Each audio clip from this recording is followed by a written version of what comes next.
Namaskar. Next example is the volume of sphere increase at the rate of 20 centimeter cube per second. Find the rate of change of its surface area when its radius is 5 centimeter.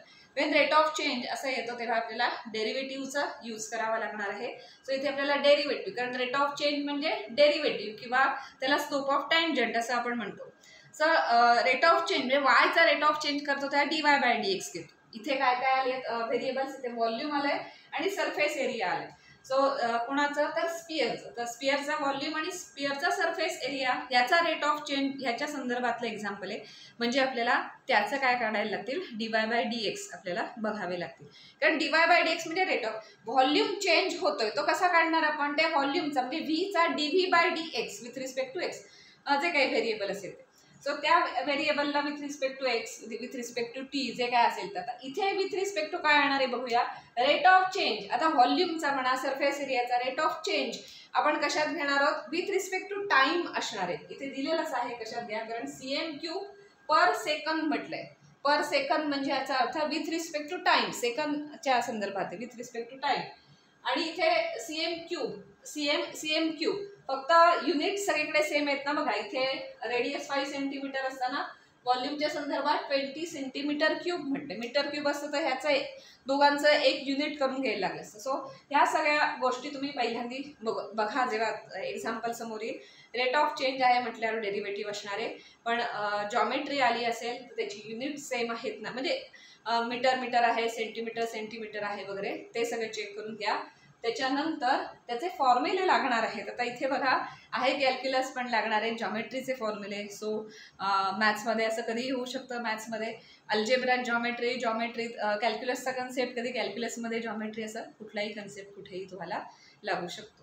So आता आपल्याला कशाचे फॉर्म्युले लागणार आहेत, volume of sphere लागणार आहे, कारण त्याचा rate of change आपल्याला दिलेला आहे. किती आहे तो दिलाय, 20 centimetre cube per second.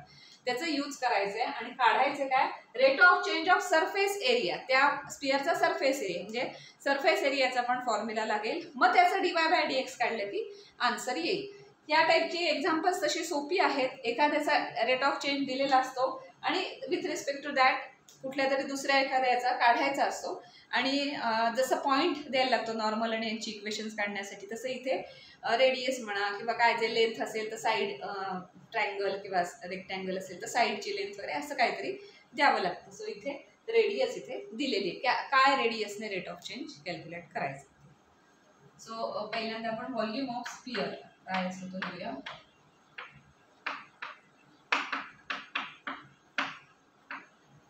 Is equal काय असतं, 4/3 पाय r³.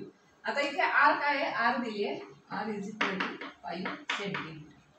r दोघांसाठी सेम आहे. जो व्हॉल्यूमसाठी आहे तीच सरफेस एरियासाठी r असणार आहे आणि त्याच rच्या रेटने ते वाढणार आहे व्हॉल्यूम. पण पहिल्यांदा काय दिलंय की rate of change of this volume is 20, ते आपण लिहून घ्या. Similar given that rate of change rate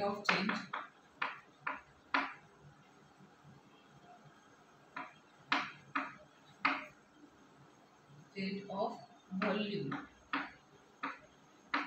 is equal to 20 cm³. कारण रेट ऑफ चेंज आहे ना dy बाय dx, त्यामुळे 2 युनिट्स येणार आहेत न्यूमरेटर पर सेकंद आहे, म्हणजे विथ रिस्पेक्ट टू टी आहे. म्हणजेच काय लिहिणार आपण, देअरफॉर dv बाय, कारण व्हॉल्यूम आहे ना म्हणून v घेऊया. v इज इक्वल टू काय, 4/3 pi r³. dv by dt is equal to दिलाय 20 cm. ते आता युनिट आपण इथे लिहून कॅल्क्युलेशन करून घेऊ. आधी 20 दिलेलं आहे आणि v काय आहे, 4/3 पाय r³. म्हणजेच काय दिलंय, d by dt of v काय आहे, 4/3 pi r³ is equal to दिलंय 20. हे आपल्याला इन्फॉर्मेशन दिली आहे. त्याच्यावरून आपल्याला सरफेस एरिया म्हणजे एस, त्याचा रेट ऑफ चेंज म्हणजे ds by with respect to काय असणार dt. So ds by dt आपल्याला त्याच्यावरून फाइंड आउट करायचं आहे at r is equal to 5.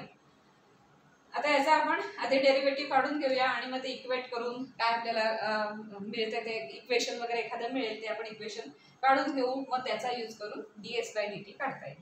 So 4/3 बाहेर आले, 4/3 पाय पण बाहेर आले बिकॉज कॉन्स्टंट येते सगळे. r³ चा विथ रिस्पेक्ट टू टी आहे, टी साठी आर हा डिफरंट व्हेरिएबल आहे. जसं आपण एक्स साठी वाय हा डिफरंट आहे, त्यामुळे डीवाय बाय डीएक्स तसंच राहतं.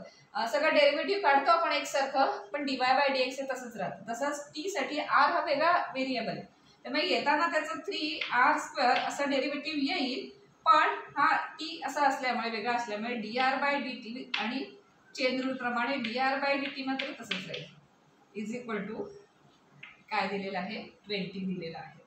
आता याच्यात काही कॅन्सल होतंय का काय होतंय का त्याच्यावरून dr बाय dt ची व्हॅल्यू काय माहिती आपण ते चेक करूया. सो 3 गेले, त्याच्यानंतर इथे 4 आहेत ते इथे जाऊया, इथे टाकूया आपण आणि हा पाय पण इकडे नेऊ.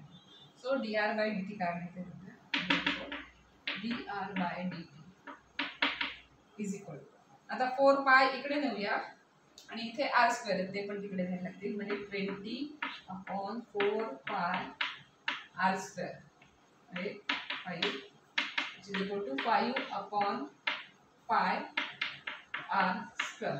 इक्वेशन 1 मुळे याला, कारण dr बाय dt ची व्हॅल्यू इथे मिळाली, ती पुढे आपल्याला कुठे लागली तर यूज करता येईल. सो 5/पाय r² एवढी dr बाय dt ची व्हॅल्यू मिळाली. आता फाइंड आउट काय करायचं आहे, find the rate of change of its surface area.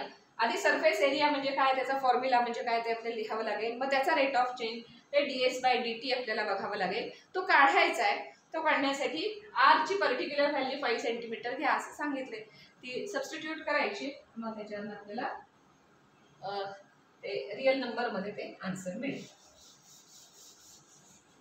So rate of change of surface area आपल्याला काढायचा आहे. dr बाय dt ची व्हॅल्यू 5 हे पण लिहून ठेवू एका ठिकाणी, dr by dt is equal to 5/पाय r² आणि इक्वेशन 1 म्हटलं याला. आता आपल्याला काय करायचं, सरफेस एरिया. सरफेस एरिया किती येणार आहे, त्याचा फॉर्म्युला काय,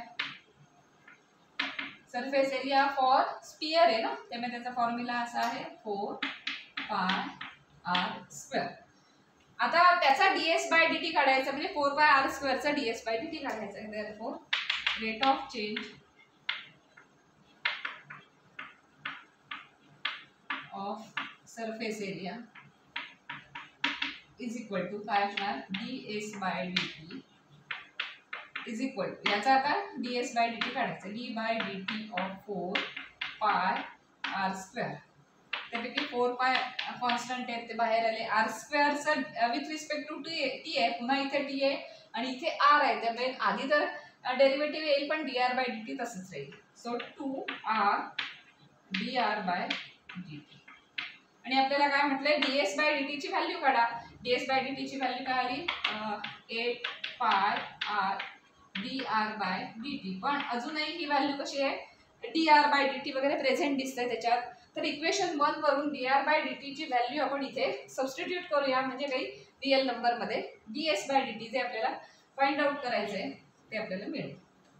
so that implies ds by dt is equal to 8πr into dr by dt ची व्हॅल्यू काय आहे 5/पाय r² म्हणा फ्रॉम इक्वेशन 1.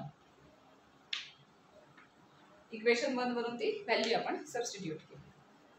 काय काय कॅन्सल होत आहे, एक r गेला, 40/, एक r राहिलाच आहे अजून, पण ठीक आहे. r ची व्हॅल्यू किती आहे पुढे म्हटलंय, when its radius is 5 cm, so r ची व्हॅल्यू 5 cm आहे. रिअल नंबर मध्ये काढायचे फायनल आन्सर आपल्याला.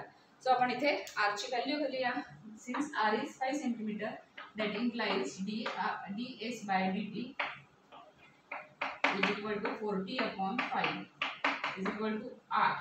आता हे ds by dt rate of change आहे, त्यामुळे हे कसं येणार सेंटीमीटर. आता हा काय एरिया आहे, एरिया असल्यामुळे स्क्वेअर आणि पर काय आपण टाइम घेतोय ना, म्हणजे पर सेकंद हे तेच राहणार आहे, युनिट तेच राहणार आहे, ते cm³ पर सेकंद, कारण व्हॉल्यूम होतं, इथे cm² per second because area आहे. सो फायनल एक स्टेटमेंट लिहायचं, therefore rate of change of surface area of sphere is, इथे याला 8 cm² पर सेकंद.